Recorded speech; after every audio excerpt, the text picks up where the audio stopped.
د هر علم د شروع کولو نه مخکې یو درې خبرې پیژندل ضروری دي. تعریف، موضوع، غرض. دا په مرتبه د وجوب کې دي، دا درې خبرې پیژندل.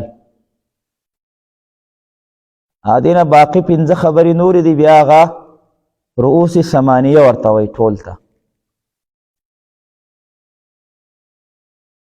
نو دغه پنځه خبرې بیا په مرتبه د ندب کې دي، خو دا درې خبرې پیژندل دا په مرتبه د وجوب کې دي، دا پیژندل واجب او ضروري دي. کم کم تعریف، موضوع، غرض. خو د دې د بیان نه مخکې تاسو دا خبره یاد کړئ چې د علم نحو زده کول دا ډېر ضروري دي، ځکه چې د جناب نبی کریم صلی الله علیه وسلم حدیث مبارک دی: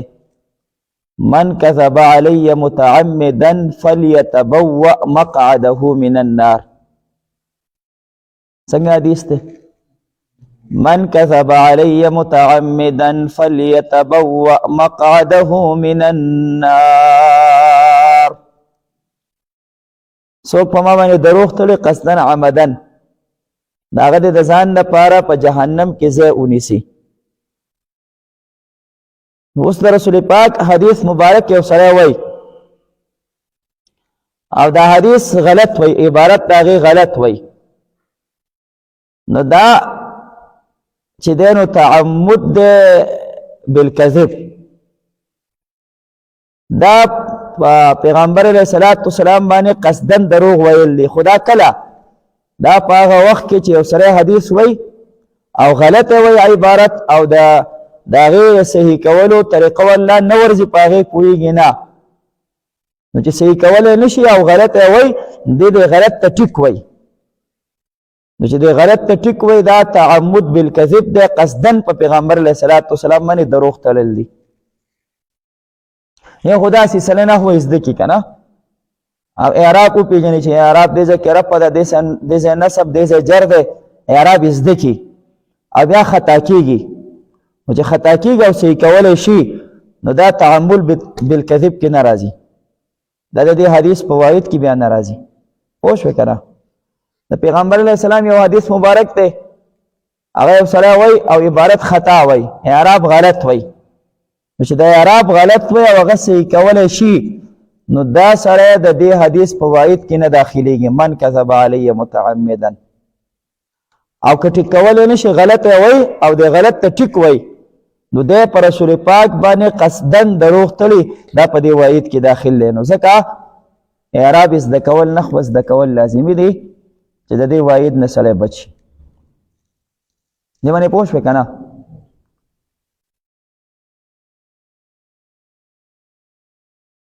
نو د علم نحو تعریف، موضوع، غرض پیژندل دا لازم او واجب دي. اوله تعریف دی. دا تعریف پیژندل ولې لازمي دي؟ دا ځکه ضروري او لازمي دي چې تعریف سره علم الحال حاصلېږي. تعریف سره علم الحال حاصلېږي. بعضې خلق وایي که تعریف ونه شي نو بیا لازمیږي طلب د مجهول مطلق،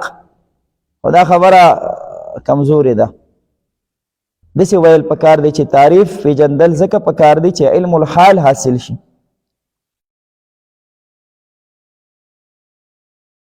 ځکه طلب د مجهول مطلق لازمیږي که تعریف ونه پیژندل شي. دا خبره ځکه ضعیف ده چې مجهول مطلق هغه څیز ته وایي چې هغه مجهول وي په هر جهت سره او معلوم نه په یو طریقې د طرقو د معرفت نه. د معرفت چې کومې طریقې دي په یو طریقې سره هم یو شی معلوم نه، دې ته ویل کېږي مجهول مطلق. نو دا ممکن ده چې د تعریف نه بغیر په یو بلې طریقې سره دا شی معلومي. د تعریف نه بغیر په یو بل طریقې سره دا څیز معلومي، مجهول مطلق پاتې نه شو. که تعریف ونه شي مجهول مطلق شو. نو څنګه مجهول مطلق شو؟ کېدای شي د تعریف نه بغیر په یو بلې طریقې سره دا څیز معلوم وي، مجهول مطلق پاتې نه شو. نو دا خبره کول که تعریف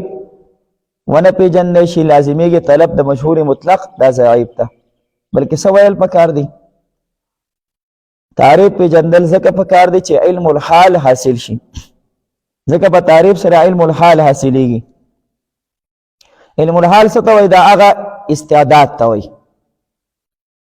دا هغه صلاحیت ته وایي چې د هغې په ذرایع سره دا معلومیږي چې یو مسله د علم راشي مخې ته یو علم مسله او دا معلومیږي چې دا مسله د پلانکي علم سره تعلق ساتي دا کتاب کولاو کو دا نحوی کتاب او دا غینا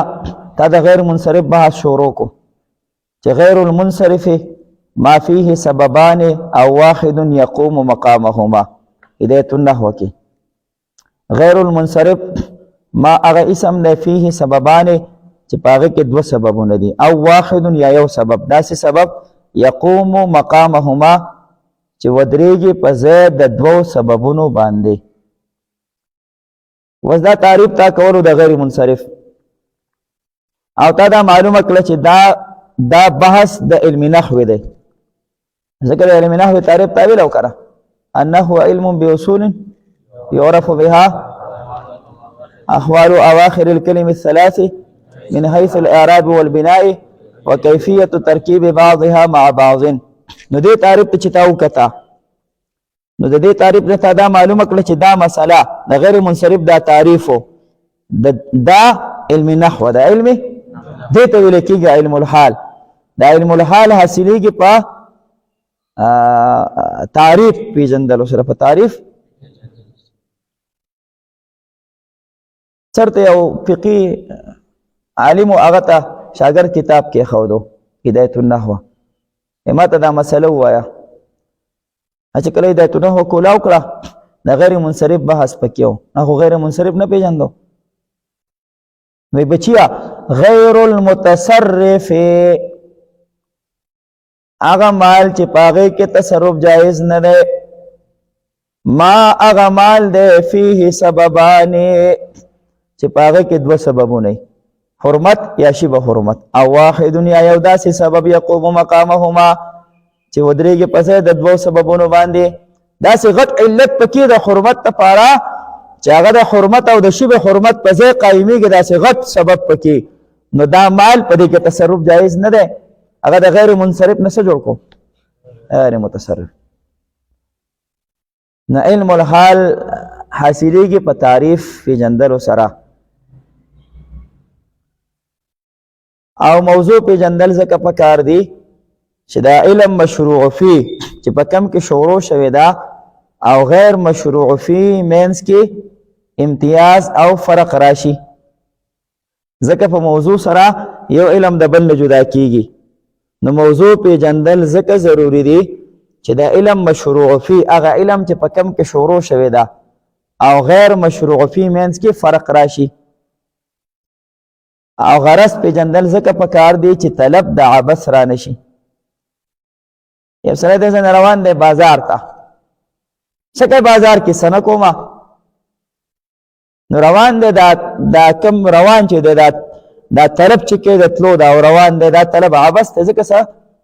څه پیدا او غرض پکې نشته البته یو سره روان دی څه کې زم بازار ته بازار نه چینی راوړم نو دا چینی راوړه دا غرض دی وسو د چې دا کم طلب کې دا روان دی دا طلب د دوه عبث نه دی نو دا رنګي چې کله غرض نه څه نه یو کار کې غرض نه او دا غي طلب کې دا طلب د عبث دی طلب دا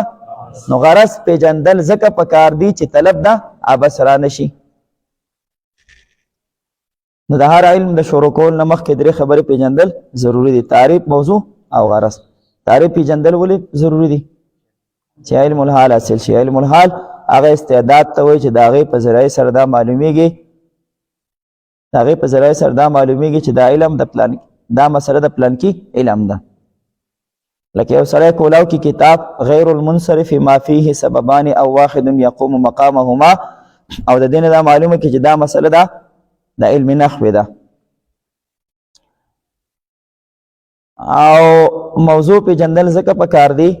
چې د علم مشروع فی غیر مشروع فی منځ کې امتیاز او فرق راشي او غرض پیژندل ځکه پکار دی چې طلب د عبث لازم نشي دا به یاد کړئ شاباش دا یاد کړئ